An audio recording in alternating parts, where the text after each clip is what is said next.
अस्सलामुअलैकुम। हम आप लोगों के साथ अलजेब्रा फॉर किड्स का पूरा एक सेशन कर रहे हैं। आज उसकी तीसरी क्लास है और हम एडिशन से मल्टीप्लिकेशन की तरफ जा चुके हैं। और पिछली क्लास में सवाल दिए थे मैंने, जल्दी से पहले मैं ये सॉल्व करके दिखाता हूँ, फिर हम आगे चलेंगे। 3 और 8 24 हो जाएंगे मल्टीप्लाई होके, और x और x मल्टीप्लाई होके एक्स स्क्वायर 11 7 ज़ा 77 x और x स्क्वायर 15 10 ज़ा 150 x और x स्क्वायर 22 5 ज़ा 110 x और x स्क्वायर। ठीक है, ये सबका हो गया। अब हम आगे चलते हैं, एक कदम और आगे बढ़ाते हैं। अब मेरा आपसे सवाल ये है मज़ेदार सा, मेरा आपसे सवाल ये है कि अगर मैं ऐसा कहूँ कि 2 into 3, तो आप क्या बोलेंगे? 2 3 ज़ार 6। जाग जाओ भाई। 2 3 ज़ार 6। और अगर मैं कहूँ 2 into 3 into 2, तो आप बोलेंगे 2 3 ज़ार 6 6 2 ज़ार 12। ठीक है, ये कोई मसले वाली बात है नहीं। तो अगर मैं कहूँ 2x into 3x into 2x, तो मैं क्या बोलूंगा? 2 3 ज़ा 6 6 2 ज़ार 12 x की पावर 3। जब x की पावर 3 होती है तो उसका भी एक नाम है। जैसे x की पावर 2 का नाम है x स्क्वायर, तो x की पावर 3 का नाम है x क्यूब, क्योंकि ये एक क्यूब का वॉल्यूम निकालने का फॉर्मूला भी है। जो क्यूब होती है असल में, उसका जब आप वॉल्यूम निकालते हैं तो side multiplied by side multiplied by side करते हैं। तो इसको इसलिए इसको x into x into x, जब x आपस में 3 दफ़ा मल्टीप्लाई होगा तो उसमें x की पावर 3 लिखेंगे। अगर x 10 टाइम्स मल्टीप्लाई हो जाए आपस में तो क्या करेंगे? बिल्कुल सही बात है। 1 2 3 4 5 6 7 8 9 10। अगर x 10 टाइम्स मल्टीप्लाई हो रहा है आपस में तो उसको लिखेंगे x की पावर 10। बात समझ आ रही है मौजम? कोई मुश्किल बात तो नहीं है। बस अब मैं एक दो सवाल ऐसे देता हूँ जिसमें ज़रा 3 डिजिट्स को मल्टीप्लाई करके दिखाएं आप मुझे। थोड़ा देखते हैं आपका हाथ कितना साफ हो गया है, कितना आपको ग्रिप आ गई है चीज़ में। तो अपने अपने निकाल लीजिए रजिस्टर्स।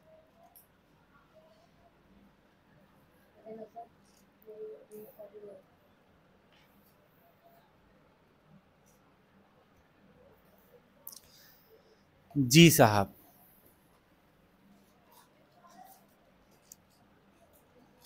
पहला सवाल लिखिए। मुश्किल नहीं दूंगा ज्यादा। 3x multiplied by 2x multiplied by 4x का आंसर बताइए। मैं पॉज करता हूँ। शाबाश, वेरी गुड। 3 2 ज़ा 6 6 4 ज़ा 24 और x की पावर 3 यानी x cube. Very good. x की पावर 3 यानी x क्यूब कहेंगे उसको, लिखेंगे x की पावर 3, बोलेंगे x क्यूब। Very good. अगर मैं कहूँ 4a multiplied by 2a multiplied by 4a is equals to, सोचिए। शाबाश, वेरी गुड। 32a की पावर 3। x नहीं आएगा अब इसमें, जाहिर है जो भी वेरिएबल है उसका नाम आ जाएगा। वेरी गुड, जबरदस्त। इसका मतलब है आप लोग तैयार हैं अब एक लेवल और आगे जाने के लिए। तो मैं अगला सवाल रखता हूं, देखते हैं कि आप लोग उसको कैसे सॉल्व करते हैं। 2b की power 2 multiplied by 3b multiplied by 4b। 2b की power 2 multiplied by 3b multiplied by 4b। Let's see आप ये कैसे करते हैं। इसमें क्या हुआ कि मैंने पहले ही 2b की पावर 2 बता दिया चालाकी से। 2b की पावर 2 का मतलब होता है 2 multiplied by b multiplied by b, तभी तो 2b की पावर 2 लिखा मैंने। समझ में आई बात? Multiplied by 3 multiplied by B multiplied by 4 multiplied by B. इसका मतलब ये है, अब हम क्या करते हैं, जितनी दफा बी होता है उतनी पावर में लिख देते हैं। बी कितनी दफा है इसमें, 1 2 3 4। अब मैं डायरेक्ट भी कर सकता था, ये लाइन लिखने की जरूरत नहीं थी। 1 2 3 4, तो 4 हो गए बी और 4 3 12, 12 2 24 हो गए नंबर्स। तो ये हो गया 24 बी की पावर 4। समझ में आ गई सब बच्चों को? ताहा 24 बी की पावर 4, जैन 24 बी की पावर 4, मौजम 4 बी की पावर 4 को पावर 4 ही कहेंगे, अब उसको शॉर्ट नहीं करेंगे क्यूब स्क्वायर की तरह से। ठीक है, सही है, समझ में आई बात कि पावर 4 कैसे आई। अब यानी हम नेक्स्ट लेवल क्वेश्चंस पे आ गए हैं, तैयारी कर लें। हो सकता है कुछ कुछ नहीं भी आ रहा हो, कोई बात नहीं, जो नहीं आ रहे होंगे वो गलत कर देंगे, फिर सही भी कर लेंगे उसको बाद में। जैसे कि अगला सवाल मैं बता रहा हूँ, 2b की पावर 4 मल्टीप्लाइड बाय 3b की पावर 2 मल्टीप्लाइड बाय 5b की पावर 5। ओए होए, मुश्किल सवाल। 2b की पावर 4, 3b की पावर 2, 5b की पावर 5। अब देखें कि आपने जो है वो 5 सीधा 15, 15 2 30 कर लिया। और कितने बी हैं टोटल? टोटल कितने बी हैं? 5 6 7, 7 और 9 11, 30 बी की पावर 11। बिल्कुल सही जवाब है आप लोगों का, शाबाश, वेरी गुड। समझ में आ रहा है आपको जवाब? आ रहा है। अब आगे चलते हैं, अगला सवाल देखते हैं। अब देखिए, जो नेक्स्ट लेवल में जो बताना चाह रहा था आप लोगों को, जो असल में मसला है, वो मसला ये था मौजम भाई कि क्या हम सिर्फ मल्टीप्लाई ही करते रहेंगे? क्या हम सिर्फ मल्टीप्लाई ही करेंगे? क्या डिवाइड भी कर सकते हैं? ओए होए होए, ये तो बड़ा मुश्किल मरहला आ गया। ऐड सब्ट्रैक्ट तो करना आ गया आपको, मल्टीप्लाई करना भी आ गया, अब ज़रा डिवाइड करना भी सीख लेते हैं। जैसे 2b की पावर 5 हो फॉर एग्ज़ाम्पल, और फॉर एग्ज़ाम्पल मतलब मिसाल के तौर पे लिख लें अपने पास, ताकि वो एग्जाम्पल भी आपके पास महफूज हो जाए।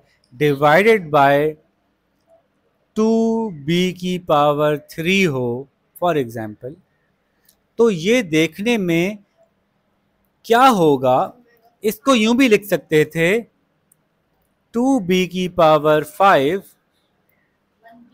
डिवाइडेड बाय 2b की पावर 3। जरा देख लेना पहले, फिर अपना गैस कीजिएगा। एक दफा देख लें, एक दफा देख लें पहले। ठीक है, हर एक ने अपना अपना एक अंदाजा लगाया है, ठीक है, लेकिन पहले मेरी बात समझ लें। नंबर को नंबर से और पावर वेरिएबल को वेरिएबल से करेंगे। जैसे मल्टीप्लाई किया था ना, तो कांस्टेंट को कांस्टेंट से किया था, वेरिएबल को वेरिएबल से किया था। ऐसे ही कांस्टेंट कांस्टेंट से जा रहा है। तो ये यूं समझ लीजिए कि 2/2 अलग है और b की पावर 5/b की पावर 3 अलग है, फिलहाल समझने के लिए बीच में मल्टीप्लाई हो रहा है। तो ये ऐसा है देखने में। अब 2 से 2 कट सकता है, 2 1s are 2, 2 1s are 2, तो 0 तो नहीं होगा। 2 1s are 2, 2 1s are 2, 0 तो नहीं होगा। ओके, तो 2 तो कट गए। अब b की पावर 5 और b की पावर 3 पता है कैसे है देखने में? b की पावर 5 मतलब b into B into B into B into B, यही है ना b की पावर 5 असल में। b की पावर नीचे क्या थी? 3 थी, तो ये इसका मतलब हुआ b into B into B. अब एक b से एक b कट जाएगा, डिवाइड हो रहा है ना, b 1s are b, b 1s are b, b cut गया। जैसे हो सकता है b में 8 होता, तो 8 1s are 8, 8 1s are 8, नीचे वाला 8 ऊपर वाले 8 से कट जाता। आसानी से बस ये याद कर लें कि अगर मल्टीप्लाई हो रहे हो ऊपर भी सब और नीचे भी सब, तो ऊपर वाले नीचे वालों से सेम वेरिएबल काटे जा सकते हैं। फिर दूसरे b से दूसरा भी कट गया, तीसरे b से तीसरा भी। याद रखिए जो कट रहा है ये 1s are से कट रहा है, 0s are से नहीं कट रहा। तो ये ना हो कि कट के 0 रह गया, नहीं 0 नहीं रह गया, कट के 1 रह गया। लेकिन ऊपर फिर भी कितने b बाकी हैं? कितने बी बाकी हैं? 2 बी बाकी हैं। तो हम इसको लिखेंगे कि भाई ये तो इससे कट गया, 1 बचा, ये इससे कट गया, और वैसे भी नजर आ रहा है यहाँ क्या है? 3, यहाँ क्या है? 5। 5 में से 3 माइनस कर दो तब भी वही जवाब सही बनेगा, यानी आंसर आएगा b की पावर 2। ये जो 1 आया था, ये 1 लिखने की भी जरूरत नहीं है, क्योंकि जब किसी वेरिएबल के साथ कुछ नहीं लिखा होता तो हम समझते हैं कि 1 ही होगा, एक ही बी होगा, है तभी कुछ नहीं लिखा हुआ। तो ये इसका फाइनल आंसर हो गया। ये मिसाल थी, टेस्ट नहीं था अभी, ये मिसाल थी। टेस्ट अब लेता हूं मैं। तो ये पहले अगर किसी को लिखना है तो लिख लीजिए, इसको ऐसे लिखिएगा 2b की पावर 5 अपॉन 2b की पावर 3, फिर 2 से 2 को काटिएगा, यहाँ 1 लिखिएगा। नहीं, b कट गए ना आपस में,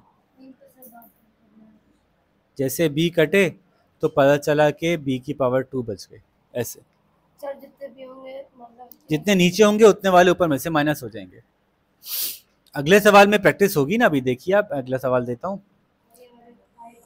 अगला सवाल देखिए, सब लोग उतारिए, फिर मैं इसकी बात भी सुनता हूं और आपका सवाल भी सॉल्व करके देखता हूं कौन अच्छा कर रहा है।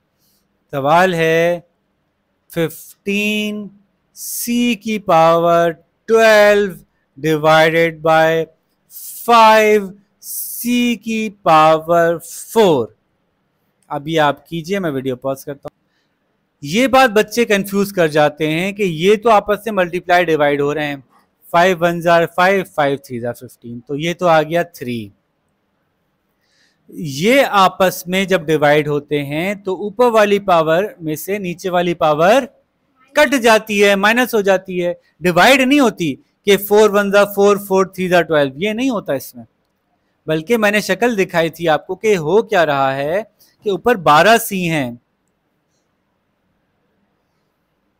और नीचे 4 सी हैं, तो ये 4 सी को काट देंगे, कितने सी बचेंगे?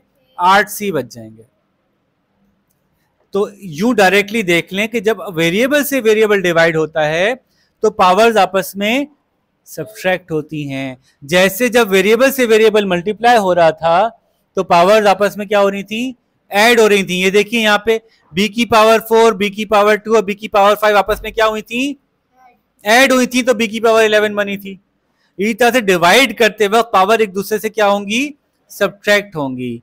3c की पावर 8। ठीक है, चलें 5 के बजाय ये 2 सवाल दिए मैंने, पहले ये 2 सवाल सॉल्व कर ले ताकि मुझे पता चल जाए कि आपको क्या क्या समझ में आ गई बात।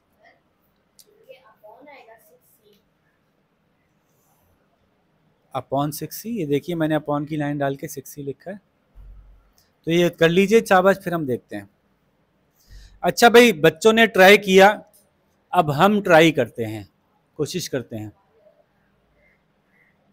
देखिए, जब मल्टीप्लाई और डिवाइड एक साथ हो रहे हो, ये अपॉन की लाइन है, ये 2 अलग अलग फ्लोर हैं, नीचे वालों की ऊपर वालों की लड़ाई रहती है। नीचे वाले सब आपस में दोस्त होते हैं, ऊपर वाले सब आपस में दोस्त होते हैं। नीचे वाले किसी भी ऊपर वाले को चलते फिरते हुए कुछ भी सुना सकता है, कह सकता है, डांट सकता है, मार सकता है। ऊपर वाला किसी भी नीचे वाले को कुछ भी कह सकता है, जिसका जिस पे जोर चले। तो ऊपर वाले आपस में मल्टीप्लाई हो रहे हैं, नीचे वाला इन दोनों को डिवाइड कर रहा है। एक ऑप्शन तो ये है। इस सवाल को करने का एक तरीका मैं दिखा रहा हूं।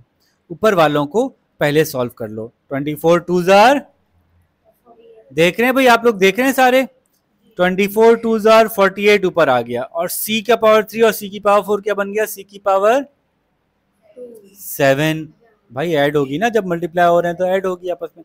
ये पूरा लिखना है, 24 c की पावर 3 मल्टीप्लाई बाय 2 c की power 4 is equals to 48 c की पावर 7। अपॉन भी लिखना है, जो यहाँ अपॉन था वो अपॉन नीचे आना है। नीचे आ गया 6 c की पावर 2। सही है भाई, समझ में आ रही है बात? अब 48 अपॉन 6 है और c की पावर 7 अपॉन c की पावर 2 है, तो इसको आप ऐसे कर लीजिए। 6 के टेबल में 8 आता है, 48 आता है जी, ये तो कट के 6 1 जार 6, 6 8 जार 48 हो गया। और c की पावर 2 और c की पावर 7 कट के क्या रहेगा? c की पावर 5। ये पहले का जवाब हो गया, 8 c की पावर 5। शाबाश, लेकिन इसी स्टेप में किया करें। अब ये जो मैं स्टेप करके दिखा रहा हूँ ना, ये स्टेप ये आना चाहिए नजर मुझे।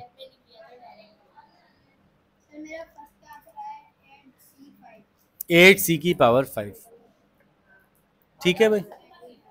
आयशा सिद्दीका आई हैं, आगे चलें। नेक्स्ट क्वेश्चन है, फिर देखिए अभी मैं आपको इसमें एक और तरीके से बताता हूं। पहले तो मैंने कहा था ना ये एक तरीका है सॉल्व करने का, इसी को सॉल्व करने का एक और तरीका बताता हूं। जरा सब आप इधर देखिए, मौजम भाई देखिए, जरा गौर से देखिए। मैंने कहा था सवाल है 24c⁵ into 2c⁴ upon 6c⁵2। ऊपर वालों की सबकी नीचे वालों से दुश्मनी है, तो ये 6 अभी भी 24 को काट सकता है, क्योंकि 6 के टेबल में 24 आता है। तो बजाय इससे कि पहले मैं इन दोनों को मल्टीप्लाई करके बड़ा जवाब निकालूं, मैं यहीं 6 को खत्म कर सकता हूं। देखें उमर भाई, 6 1 6, 6 4 24, यहीं सी को निपटा सकता हूं। 2 सी काटे, इसके 4 में से 2 बच गए, या इसके 3 में से 1 बच जाता। अब क्या बचा?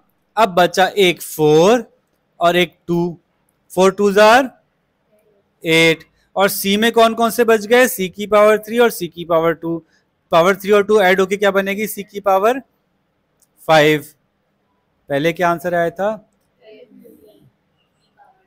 5। अभी भी क्या आंसर आया है? आपको जिससे करने में आसानी हो आप उस तरह कर लीजिएगा। नेक्स्ट सवाल देखिए, जैसे मैंने बताया था 14 को 3 से मल्टीप्लाई करें, k को k से मल्टीप्लाई करें, तो आंसर क्या आ गया? 14 3 क्या होता है भाई? 14 3 4 3 12, बचा 1, 3 1 3 प्लस 1 42। ओहो 42 होता है। चलें, तो मैंने लिखा ये दोनों मल्टीप्लाई होके आ गए, अगली लाइन में लिखा 42, और k कितने हो गए? 8 और 4 के कितने हो गए मौजम? 12 के हो गए। नीचे वही का वही रहा, 9k⁵5। ठीक है, सही है। ये पहले वाला तरीका है जो मैंने कहा था ना कि एक तरीका पहले वाला है कि पहले ऊपर वाले को मल्टीप्लाई कर लें, बाद में देखेंगे डिवाइड कैसे होगा। होगा k5 और k12 डिवाइड हो रहे हैं ना, k12 में से k5 खत्म हो जाएंगे, और 9 और 42 किसी एक ही टेबल में जाते हैं। तो ये जो है ना 14 और 3, ये साथ में लिखना चाहिए, ये k भी लिखना चाहिए साथ में। ये 14 k⁵8, 3 k⁵4, 9 k⁵5, ये k भी लिखना है पूरा पूरा। अगले स्टेप में आपको ये लिखना चाहिए पूरा पूरा, 42 k⁵12 और 9 k⁵5 लिखा आपने। अब आगे क्या करूं? कोई ऐसा नंबर जो 9 को भी डिवाइड करता हो और 42 को भी करता हो। तो मुझे याद है कि 3 ऐसा करता है, तो 3 से पहले करते हैं। 3 3 9, 3 1 3, 3 4 12। मजीद ये नहीं डिवाइड हो रहे, तो ये बचा, और ये कट गए, ये 5 कट गया, और यहां बन गया k⁵7। तो अब जवाब ये बना 14 k⁵7 अपॉन 3। और नहीं हो सकता, होल नंबर में नहीं करना, अभी इम्प्रॉपर रखें। होल नंबर से डेसिमल तक आने में भी अभी टाइम है, अभी वो सिखाऊंगा मैं। 14 k⁵7 ऊपर बचा और नीचे 3 बच गया। समझ में आती है बात?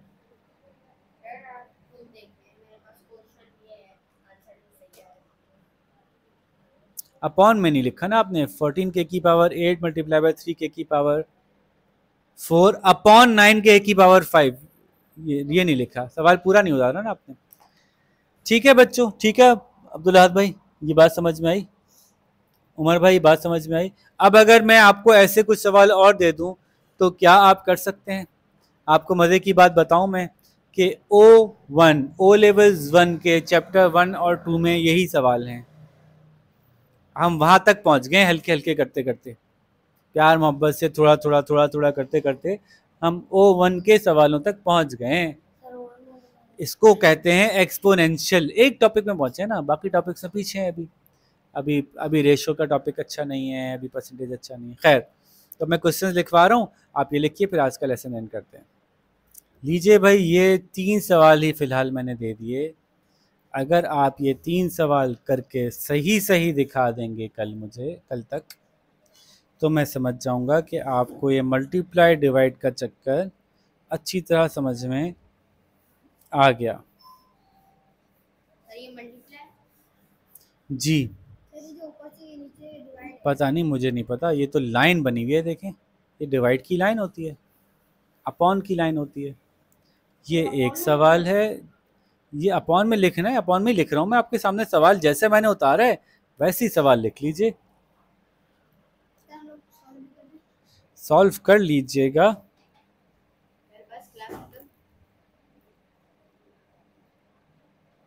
ठीक है भाई, तो यहाँ पे आपसे इजाज़त चाहते हैं, इसको सॉल्व कीजिए, शाबाश, और फिर अगली क्लास के लिए तैयार हो जाइए। अल्लाह हाफिज़।